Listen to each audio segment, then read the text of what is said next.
Good morning, my beautiful people. This is John from USA London. Welcome back to Sunday Talk episode number 88. In this episode, I'm gonna go over 10 questions I received from you guys, and also I will give advice to newcomers to United States of America. So I have a new advice for you guys. Okay. Before I start today's video, I want to thank you guys.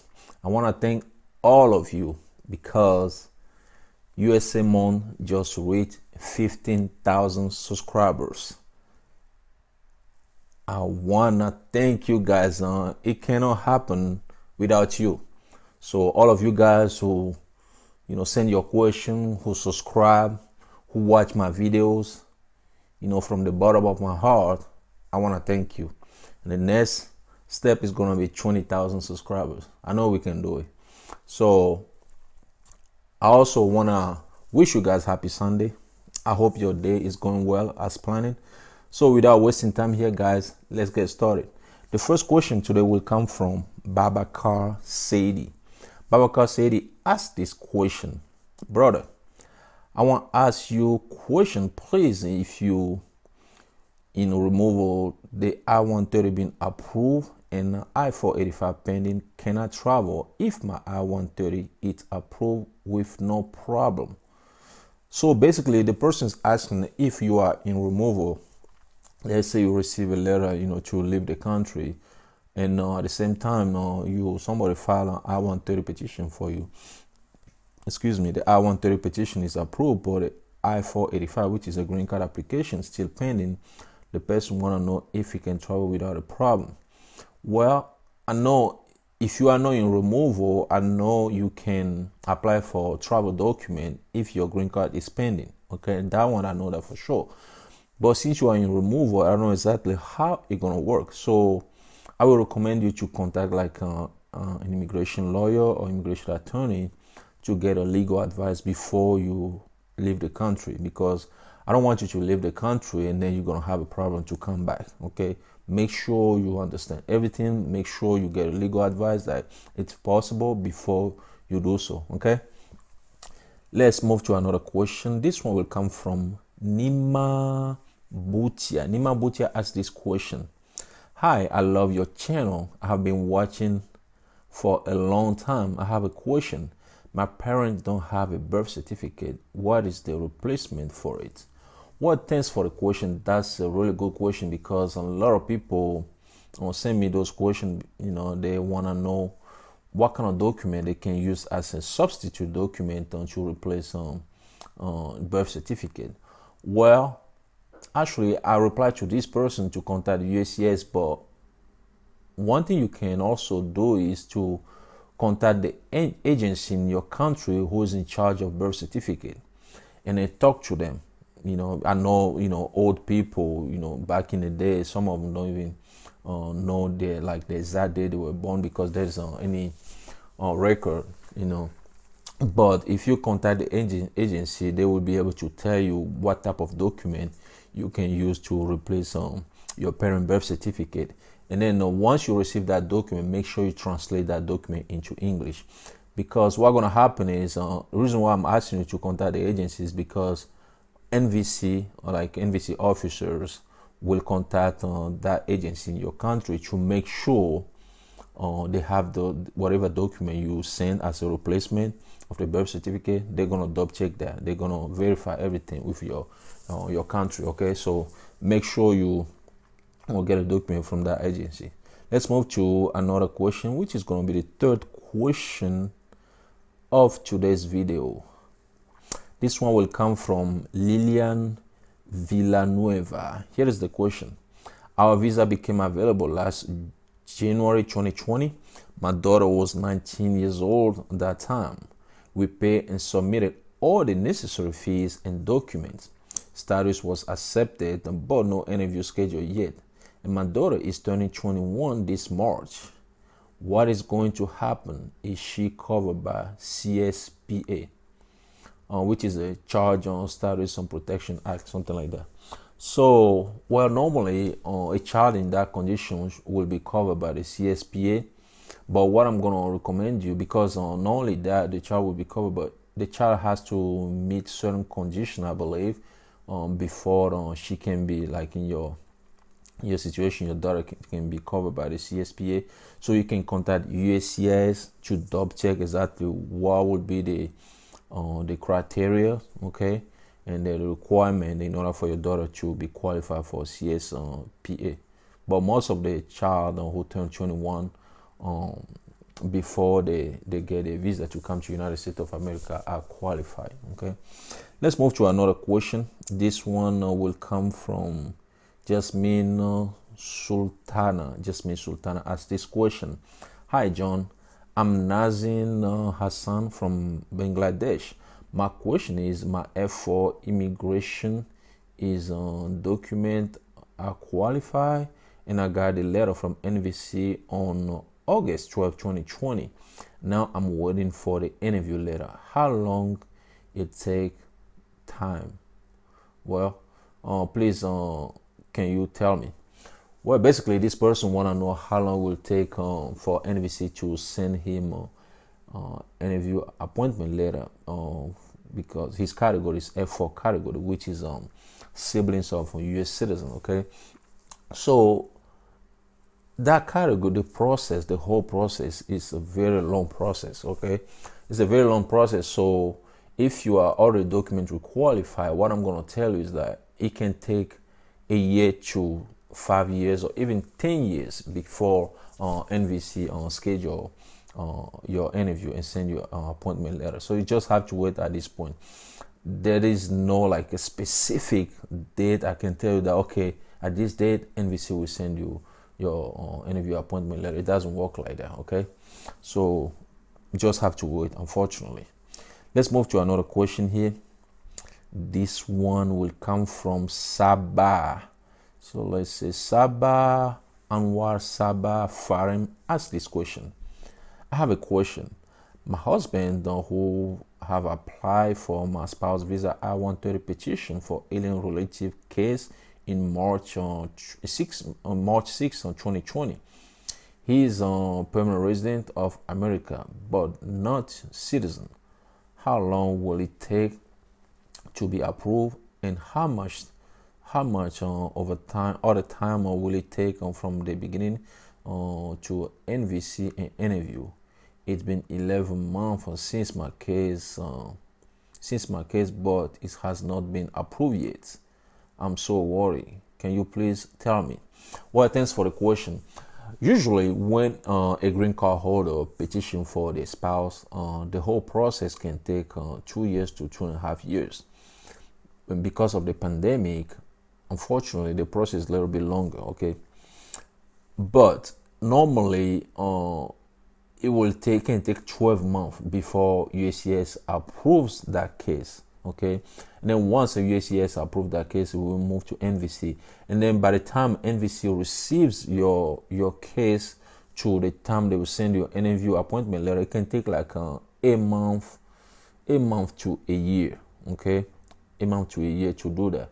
So basically, like I say, the whole process can take 2.5. Now that the immigration suspension is over, it can take 2 years or 2.5 years before you even get your visa to come to United States of America. Okay, let's move to another question. This one will come from Harinda Bendal asked this question. What about those IR5 whose interview was not done due to COVID-19 in March 2020? What NVC is doing for them now? Please reply soon. Well, thanks for the question. Well, before, people who are in IR5 category who are parent of a U.S. citizen, they were affected by the immigration suspension. That's the reason why NVC was unable to schedule the appointment. And not only that, also it will be, based on the fact that the U.S. consulate resume visa services or not. Okay, but now that the immigration suspension is over, where NVC gonna be able to schedule the appointment if the U.S. consulate where the intended immigrant will go for interview resume visa services. Okay, so at this point, you guys just gonna wait, because a lot of you guys receive a a letter from NVC this week saying that you will receive an interview appointment letter in within 4 months. So hopefully they're gonna process your case faster, so you guys can receive your appointment letter. Okay, let's move to another question here. This one will come from, let me see, Savenda Kaur asked this question. Hello sir, Mumbai NVC open for interview. My CR1 case approved by NVC Mumbai March 31st 2020. Still I wait for my interview. Please tell me it's long. Well, at this point there is nothing you can do. You just have to wait. You have to wait until NVC schedule a visa appointment for you, because there is a lot of people, a lot of visa applicants in Mumbai. Okay, because certain countries have a high volume of visa applicants. That's the reason why some of you guys don't get your interview appointment letter quick enough, because it depends on where you are in the queue. If you're in front of the queue, well, you will get your appointment letter quicker. But if you are at the end of the queue, it's going to take a little bit time. So you just have to be patient. As long as you are documented to qualify and you're waiting for NVC to send you interview appointment letter, just wait. Once the NVC on the U.S. Consulate resume visa services, NVC will do everything to schedule an appointment for you. Not only that, every U.S. embassies can only handle certain amount of visa application. Let's say just they can only handle 100, but there is 1,000 visa applicants. Guess what? They have to push that 100. Once those 100 they start working on those 100, they will have some slot available. That's when NVC is going to be able to schedule a new appointment for you guys. Okay, just have to wait. Let's move to another question here. This one will come from AJ Singh. AJ Singh asked this question. Category IR1. What is mean at NVC status? Well, if you check your case status, say it's at NVC, it means that USCIS approve your case and move it to NVC National Visa Center, where you're going to start your immigrant visa application. Okay, let's move to another question. This one will come from Jennifer. Let me see what Jennifer has to say. Jennifer Jones asked this question. My husband lives in Dakar, Senegal, and I live in the United States. I'm American born and raised. Can I file on paperwork to bring him here now, or do I need to wait? We've been married since 2016. I tried when we first got married, but I put him as fiance. That's what I was told to do, and he was approved here but denied there. Well, thanks for the question. Well, if you are a U.S. citizen, like you say, yeah, you can apply. You can file an I-130 petition for your husband anytime you want to. Okay, so normally when you are a U.S. citizen, you don't apply for fiance visa for your spouse or to bring him to the United States of America. The only way you can do that, from what I know, is when you file the I-130. Okay, and instead of your husband instead of have your husband waiting over there for visa or immigrant visa to come to the United States of America, you can apply for a fiance, or you can file for I-129F on top of the I-130. That way your husband can come to the United States of America on non-immigrant visa and continue the I-130 process here. Okay, yeah, in that situation, yeah, you can do that, but you cannot just file for fiance visa when you are married to the person, because you have option to just file I-130 petition for that person that right away. So to answer your question, yes, you can file I-130 petition for your husband now to bring him to the United States of America. Let's move to the last question of today's video. This one will come from Mob. Let me see. Mob Sobid. Let me see what Mob Sobid has to say.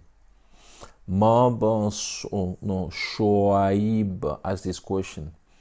Actually, I think it just what is called a comment on this person wanna share with us. So he say, "Hi, month. Thanks for your informative video and responding of my question. Just to share with you my happiness, my wife and daughter got visa approval notice from the U.S. consulate officer. Well, congratulations to you guys. That's all I hope for you guys. Go through the process.